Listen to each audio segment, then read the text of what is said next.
We study God's Word at music camp, and God commands us to sing to let His Word dwell in us richly in psalms, hymns, and spiritual songs. We're to worship Him musically. We're to proclaim His Word musically. And so we want to train up our students, our children, to be able to sing skillfully with music, to understand what they're doing. The Bible says sing with understanding. But it's all couched in studying God's Word, growing up as Christian worshipers. The default in our culture today is to be a music consumer. We are conditioned by the age we live in and the technology we have to be people who listen to music, and it's an important part of our life. But we have lost something that our forefathers knew, which was being active participants in music.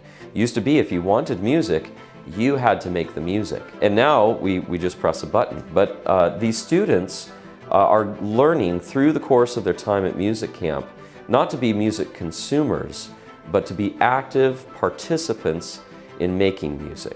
So not only to learn how to sing well, how to understand music as it's written on a page and how it comes together in a group environment, but to be able to take those experiences and have them be the seeds that are planted for their involvement their whole life in the musical life of the church.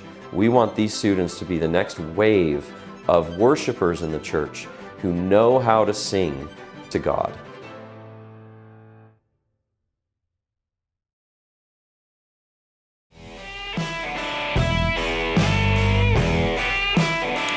Hey y'all, welcome to Cross Politic on the Fight Laugh Feast Network. Pastor Toby, Chuck Knox, I'm the water boy. It's good to be with you, and I'm going to start giving a daily update on my chicken coop. Okay? Oh no! We named our last chicken that's still alive Katniss because the chicken made it through the Hunger Games. My kids were like, "Yes, Katniss! Yes, we're doing it!" Oh Hey, my man, goodness! You know, you need to get rid of them chickens. That chicken. You need to give up. Throw in the towel, man. Oh, man. Let the chicken go. It's because of people like you. They're going to be licensing folks to have chickens. Yeah. Right. It's like AI. We gotta, Can you take care of the chickens? license You're gonna have to this. get a license. Yeah, they're gonna have to take a test. Make sure you can take care of it. Man. Not so long ago, the American dream was alive and well. Employees who worked hard were rewarded. It's still alive at Cross Politics. It is, Okay. and at Red Balloon. Yes. And employers looked for people who could do the job, not for people who had the right political views. RedBalloon.work is a job site committed to getting us back to what made American businesses successful: free speech, hard work, Cheap labor. and having fun. Sorry, my bad. I got excited like I own a company or something. If you're a free speech employer who wants to hire employees who focus on their work and not identity politics, then post a job on redballoon.work. If you're an employee who's being censored at work, being forced to comply with the current zeitgeist, post your resume on redballoon.work and look for a new job. Redballoon.work, the job site where free speech is still alive. Redballoon.work. By the way, Cross Politic is hiring. We're looking for a contracted journalist. Knox is like, wait, we are? Sort of. I just read whatever they put in front of me. Like, by the way, I mean, our producers. we're looking for somebody to replace Chocolate Knox, who would like. No, I'm kidding. Good luck. And manage Gabe's chicken coop. We're looking for a contracted journalist who would like to work alongside Cross Politic to further our mission to cover politics to the glory of God. This position, while unpaid, offers a meaningful opportunity for exposure for journalists who want to write from a biblical worldview. So if you're a motivated, capable writer who's not afraid to take some risks, we would love to interview you. In this position, you would write 1 or 2 pieces of quality journalism for Fight Laugh Feast per month. And maybe even occasionally get asked to come talk on the to show. us. You know, you gotta be real on the nosy show. too. We want you nosy. Just for the record, we're not looking to replace Chocolate Knox at all. Yeah. Never. I would be first on that But we chopping are block. Hands looking down. to Hands replace down. The way you keep those chickens. Yeah. But we are looking for someone to take Gabe's chickens. Yes. We are very grateful to have with us Senator Scott Herndon from Sandpoint, Idaho. What district is he in? Number one. Of course. Number one. He's at the top of the chimney. Number one. Does your district go all the way to the Canadian border? Yeah, I'm the only guy in the legislature and the Senate that has an international border. So I say build the wall. We've actually got some Canadians in the studio today, Scott. Oh, that's and, true. And they're very pleased. They're not offended at all. I don't know. The guys that are fleeing from Canada, Scott, we might want them here. So, you know. He didn't say which wall. He just said build the wall. It's a one-way wall. Scott, we really appreciate your service. That's build a wall on the Washington state line. That's all I was talking Yeah, that's right. Yes, Fair keep enough. them out. Fair enough. I agree. Yeah. Fair enough. Well, thanks for coming back on Cross Politic, first of all. Yeah. Always appreciate having you. And thank you for your service to our state, to your district. I know you're doing lots of work down there. He's providing for a family. Yeah. He has his own construction company up in Northern Idaho, and he's doing 3 months of legislative session practically. So, Wow. just wanted to start off with asking you, could you give us a little bit of an overview of how the Idaho legislative session has been going? In your mind, smiling. What are the highlights? What are the highlights? What are the high points? Are there highlights? Well, I don't know, or the low points. Okay. What are the things that you think are most important for thinking conservative Christians to know that are engaged politically, who care about the state of our nation, who care about the state of Idaho and Christian freedom? Yeah. Those people who elected you. Yeah. What do we need to know about what's been going on in Boise this session? Well, let's start with where we are in the process. So, number one, we started the session January 9th. The goal at the beginning was to finish by March 24th.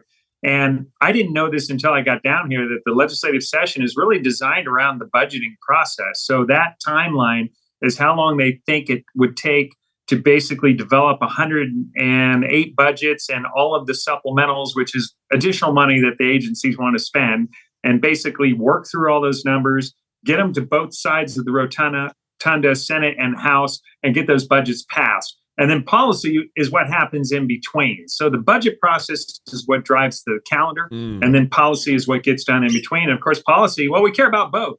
So we've got some good conservatives in the legislature this year. So I'd say the biggest thing that people probably would want to know versus what it's been like, especially if they've paid attention in previous years, is that things are very different this year. So the Senate, which would never pass anything conservative previous to this year. And I always had an impression that they would just hold up good policy, especially policy that the church should care about. This year, almost everything that we want to do has some path forward. We're going to be able to get pretty much anything to the floor to get discussed, debated on, and voted on. And an example of that was just yesterday, we got the education savings account bill to the floor. It got debated on, it got voted on, it got killed on the Senate floor. But that had a lot of good policy discussion yesterday. If you're a policy wonk related to education, then you probably want to go back and look at that hour and a half debate yesterday, because a lot of great points were made, at least from our side they were. But that's something really key to know, is that we're actually able to move policy forward this year. But there is that battle, too, between the House and the Senate, and it's almost flipped. This year, we'll get stuff passed in the Senate, and I don't know that I see a path forward in the House. So Interesting. The House, especially Education Committee, is a great example. I'm on the Senate Education Committee. Every Christian should care about what's going on in education. And over there, if we pass a good policy here, I'm not sure that I see a path of it going forward over there. So that's where we are. We got 4 weeks technically left. So now we're going to get to real cram time, where you're going to see a lot of really bad bills that we have to kill. We actually killed a bill on the floor today. I found a major flaw in the policy last night. And as soon as we were having 6 people, I think, debated against the bill, had to do with qualifications for your county sheriff. In other words, who can be in office of county sheriff. It was a really bad bill. Once I identified some serious constitutional problems and related it to people I know in the state, almost immediately that bill was killed. It was actually pulled and returned to committee. That kind of stuff's going to happen a lot here over the next 4 weeks. There's going to be stuff we got to kill and stuff we got to pass. Wait, I'm intrigued by the sheriff thing. What were the qualifications that they were trying to propose that we have to have in order to have a sheriff? Well, we already have in the Idaho Constitution, and apparently nobody seemed to really notice this before we got it to the floor. I don't know who. The Idaho Sheriff's Association was the one that really wanted to drive this thing. What they wanted to do was create 2 new requirements for sheriff. Before, you only had to be 21, you had to be a U.S. citizen, and you had to live in your county for 1 year before you get elected. In the Idaho Constitution, if you had a felony conviction, that basically hadn't restored your civil rights. In other words, it hadn't been expunged and restored your civil rights, you couldn't serve as sheriff. They were going to change and add one first requirement was that if you get convicted of a crime that would serve either time in the state penitentiary or the federal penitentiary, then you would be ineligible. But think about this. What they didn't account for is that, number one, it wasn't a felony crime because there are misdemeanors at the federal level that you could serve time for. So now all of a sudden you're not going to be eligible to serve as sheriff for a misdemeanor. But also, what if you're like Todd Engel, who's from my district, you got convicted, the Ninth Circuit threw it out. So your conviction was thrown out, but there was the language of the bill would not allow him to serve. What if you got pardoned? What if you were acting in the role of a constitutional sheriff and the legislature had asked you to defy the federal government? The federal government charges you for doing what we want you to do. This language, they could have convicted you at the federal level for doing what we want you to do, and now you're no longer eligible to be a sheriff here in Idaho. Yeah. There were just all kinds of problems with this bill that apparently nobody noticed until it got to the floor. And that's what I included in my debate, and it killed that bill in about 5 minutes flat. So that's really helpful, Scott. I've been watching just a little bit. You do some pretty regular videos. I haven't caught them all. Thank you, by the way, for doing that. But I really do appreciate it. And those of you that are watching or listening, find Scott Herndon on Twitter. He's giving regular updates on the process. Can I say something else too? Yeah. Don't just watch the videos, like the videos, share the videos. Yeah. This is very helpful. But the thing I wanted to ask you about though was the ESA bill that I was actually surprised. Here's my abolitionist friend, who's, we have to abolish it. Nothing else will do, which I respect, even though I respectfully differ. Although I do want abortion ended. Absolutely. Sure. But, I was sort of surprised because I sort of felt like the tables had turned a little bit when I heard that you were, saying, hey guys, incrementalists. Don't worry about the ESA bill. We're slowly slowly change things on education. And I've been very, very worried about. I read the Arizona bill that got passed that everyone's kind of celebrating, and I came away pretty convinced that it was a massive mistake. The Arizona bill, because it massively increased education funding, and basically every time you get a new student that takes an ESA, more money gets pumped into the regular public schools. It's not dismantling the public education system. It's actually propping it up. I know the Idaho bill that was proposed is a little bit different, but help me understand. What I believe we're probably roughly on the same page in terms of broadly wanting to give. I totally want school choice. I totally want, ultimately, I want to be able to keep my property tax money and spend it on the education I think is best for my kids. But talk me into this being the way forward. Okay, yeah. So the problem with education really goes all the way back to the mid 1800s. I mean, if you go back to Horace Mann and you look at how the education system was designed in America, right? When we like to laud the founding fathers and the people who started early on, a lot of the problems we're facing today were created by people almost 200 years ago, 175 years ago in America. They designed a monopolistic state-run system so that by the time we ratified our Constitution for Idaho in 1890, America was already used to centralized government-run education. And now here we are in Idaho from 1890 to now. You've got 133 years of history. You've got the Idaho Education Association, the Idaho School Boards Association, the State Board of Education dominate the education scene. And when people think of education, they think of this monopolistic state-run governmental system. And that's what we got. Right. And unfortunately, I say unfortunately, they put in our Idaho Constitution an absolute constitutional requirement that we, the legislature, have the duty to provide for a system of free common public schools. It has to be uniform, it has to be thorough, and it's called a system. And this is one of the things I brought up on the floor yesterday. So here we have this constitutional responsibility. You have all these people that are now dependent on this monopoly system run by the government.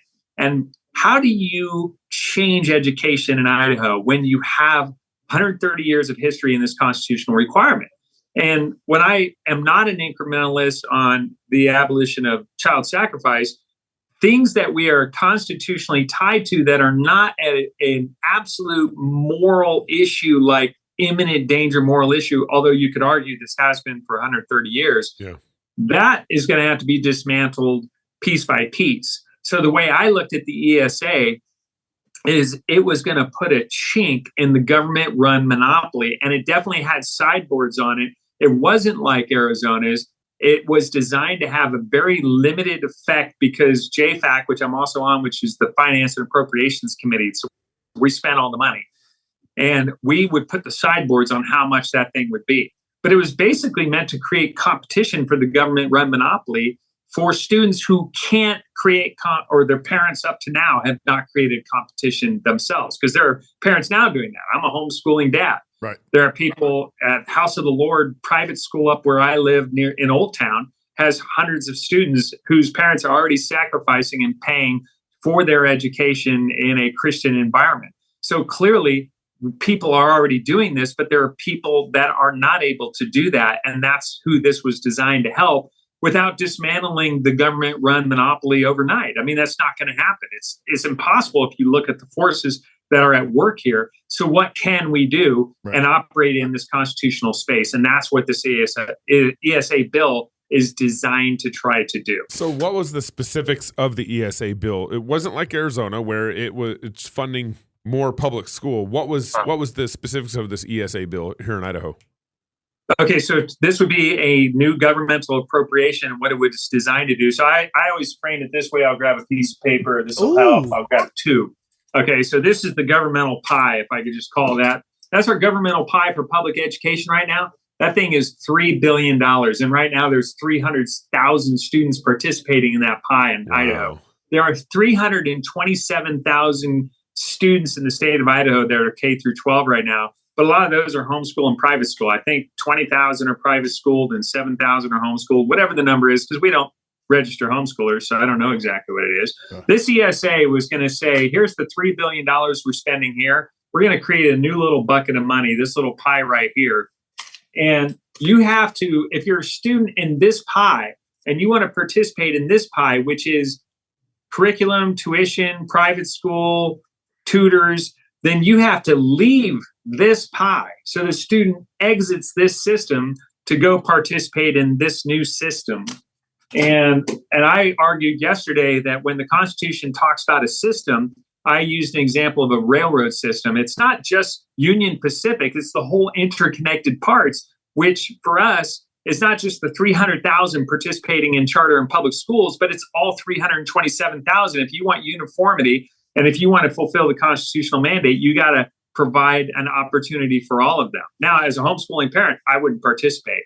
But basically, we're talking about getting people out of the public system to participate in something else. That's the goal of this. And then to show that there's another path. So that other smaller pie that you you demonstrated on video, that's just a separate funding stream that would go to those who opted out of the public school system, and they would get X amount of dollars to go to the schooling of their choice, homeschool, Christian school, whatever. What was that?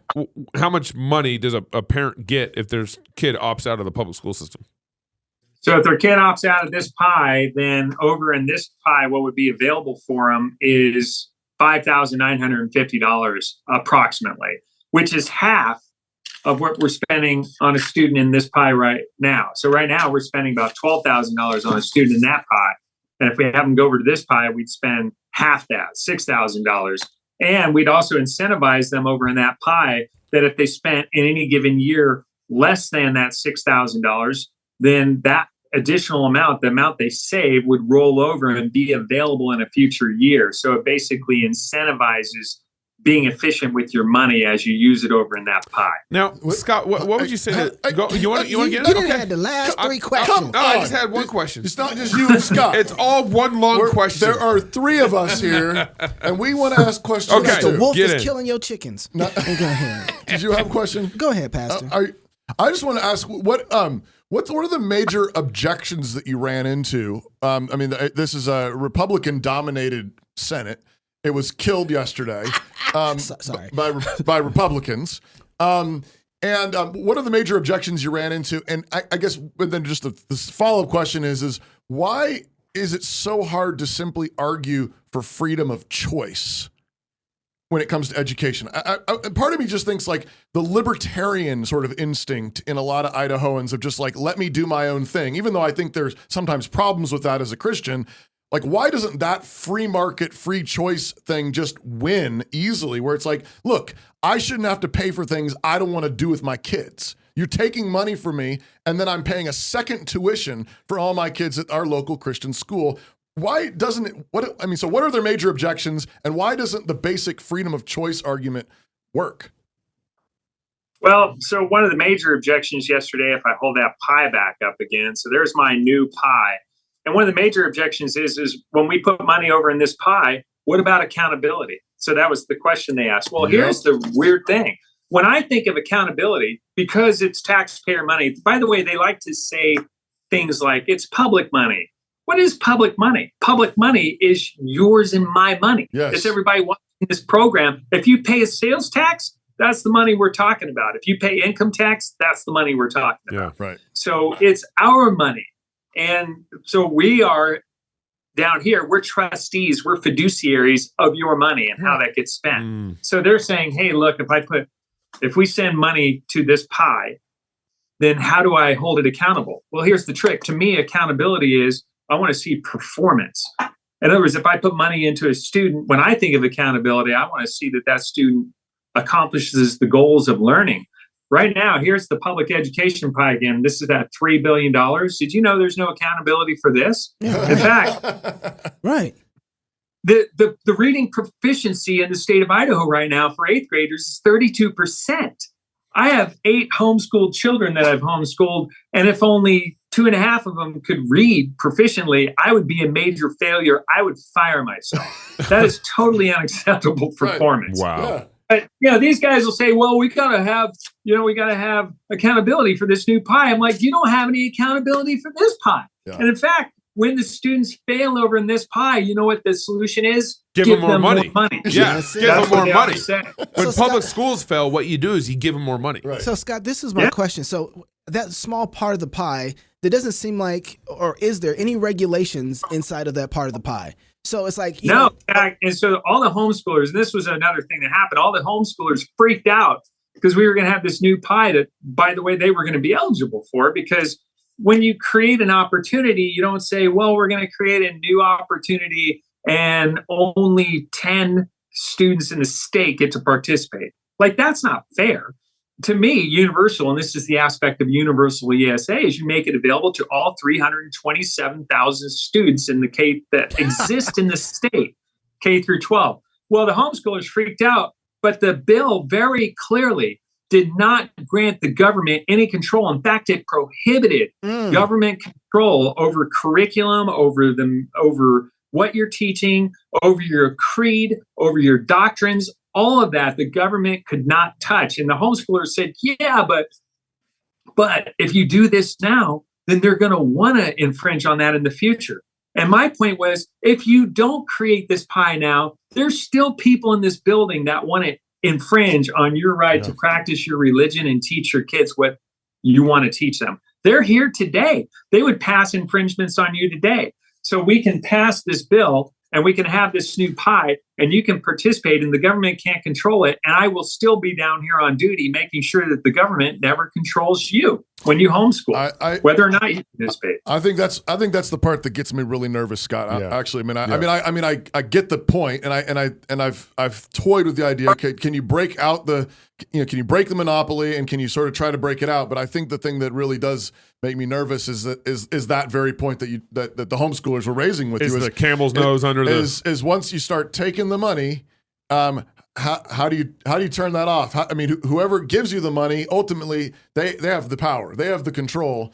That's what makes me nervous. But I still actually wanted to hear your answer to my other question about why can't the argument just be, I want to be free to educate my children. I want the freedom of choice. Why is that so hard to win? Like, let the state do their public education program like it says in the Constitution. Fine, let them do it for anybody who wants to. And anyone who wants to use it, then their property taxes should pay for it.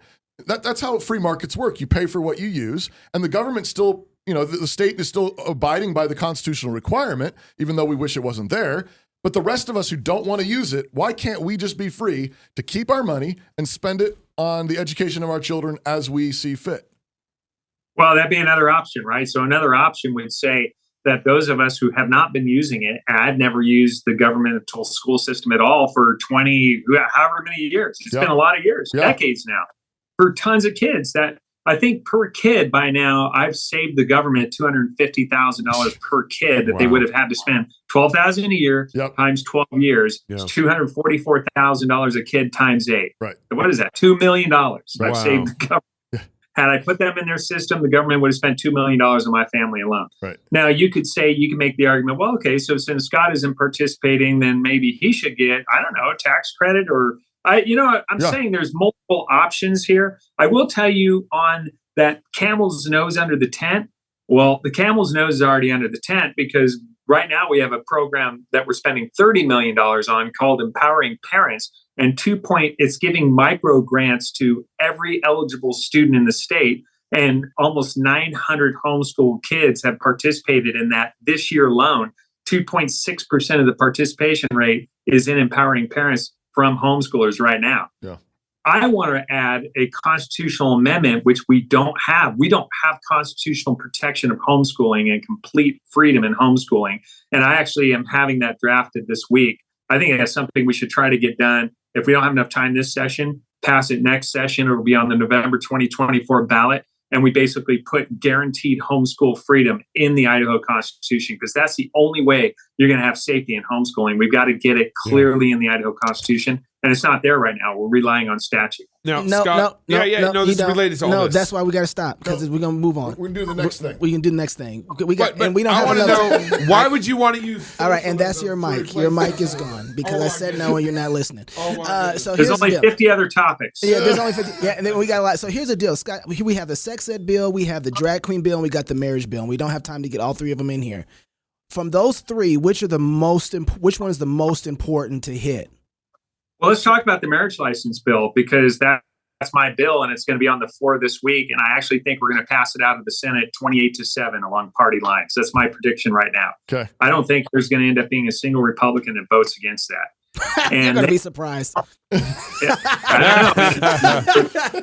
have done a lot of work on this one. I actually think the Republicans are all going to go for it. Okay. And the Democrats, frankly, should.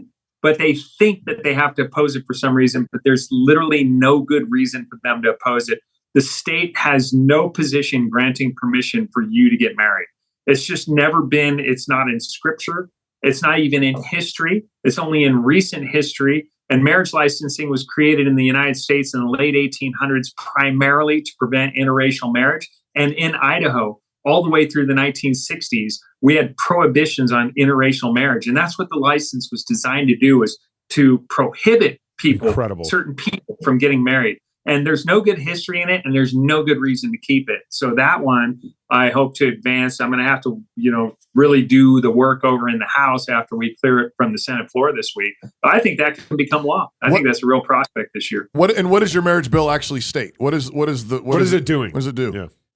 So literally all it's doing right now is you have two people that are qualified to marry. In the Idaho Constitution and statute, it says it's a man and a woman, but nobody seems to pay attention to that anymore. We had 320 marriages in 2021 that were same-sex marriages in the state of Idaho. But point is, you got two people eligible to marry. Right now, they go down to their county clerk's office and they get a grant of permission called a license. That's the first step in their process.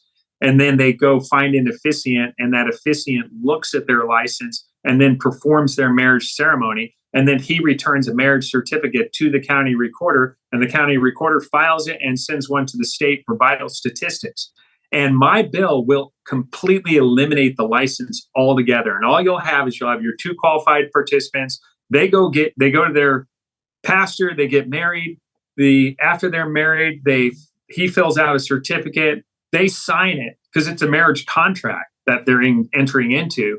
And then he returns a copy of the marriage certificate to the county recorder to file there.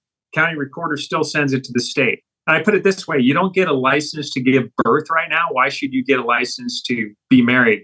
You just get a birth certificate. You don't get a license to die from the state. You just die. and then we file a death certificate. So these are vital events that we don't need the state to be the grantor of permission. If they grant permission, theoretically, they could revoke permission. We don't want to ever put them in that situation. So this is a great bill for freedom. Scott, that's what it's about. Does your marriage bill specify that it needs to be a man and a woman? My bill does not touch that language. So all I do is I change and I eliminate a whole chapter of Idaho code, and everywhere the word license appears. And then I put a few more things onto the marriage certificate. And that's all I'm doing in the bill. So right now, statute already says it's a man and a woman. And so that's up to Idaho. If Idaho wants to enforce their own constitution and their own statute, they can. And if they want to roll over to the judiciary's interpretation of our own constitution and statute, well, I can't do anything about that. Okay. My duty is only to do what I can. Got it. Okay, thank you. Wow, Scott, that's interesting. I see what you're doing there. Okay, Scott, where can people follow what you're doing? Is it best to follow you on Twitter or website, newsletter? Where can people go to keep in contact with what you're doing? Twitter is the best one if you want to be up to date, because I usually post there, especially when stuff is happening fast. I keep it short there. So if you want a quick snippet of what's going on, you can find me on Twitter at Herndon for Idaho.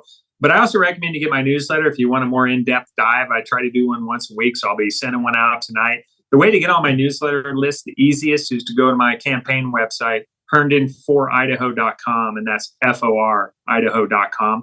Wait on the homepage 7 seconds, a pop-up box, enter your name, your email address. It will automatically sign you up. Can we do like 5 minutes? Yeah, you got 5 more minutes, Scott? Yeah. All right. Okay. Backstage. If you're single, get married. If you're married, have you some kids. And if you have kids, go baptize them. Until tomorrow, love God with all your heart, soul, mind, and strength. Love your neighbor as yourself. Go fight, laugh, and feast. And for you club members, we'll see you in the backstage. This is Cross Politic. See, Gabe, now you get to ask all the extra questions you wanted to ask. Home. It's where you build your legacy, where traditions are started, seeds are planted, meals are shared, and stories are told. We are Chris and Natalie Carpenter, owners of Story Real Estate, and our team of top agents helps people find homes in Moscow, Idaho, and around the country. Have you thought about a move? Contact us to get connected with a top agent who shares your values and puts your family first. Or reach out to us about our Moscow relocation guide. Wherever you're looking to go, we can help you find home. Call us at Story Real Estate or visit us at storyrealestate.com and start building your legacy. Putting off writing that proposal again? Yeah, we've been there. Proposal writing can be tough. It takes work, and if you're not careful, you can set up your company for failure. Well, that's where we come in. Smart Pricing Table is an innovative application that focuses on, well, the pricing table. Instead of a static document and constant back and forth, our platform creates interactive proposals that empower your prospects. Not sure if something is needed? Make it optional. Have complicated services that vary? Let your customer do the work with line item upsells. Have reoccurring services? Easy peasy. With Smart Pricing Table, you can create attractive proposals quickly. And our system is built for reuse, so you can get out of that hamster wheel. Give your customers choice and close deals quickly with Smart Pricing Table.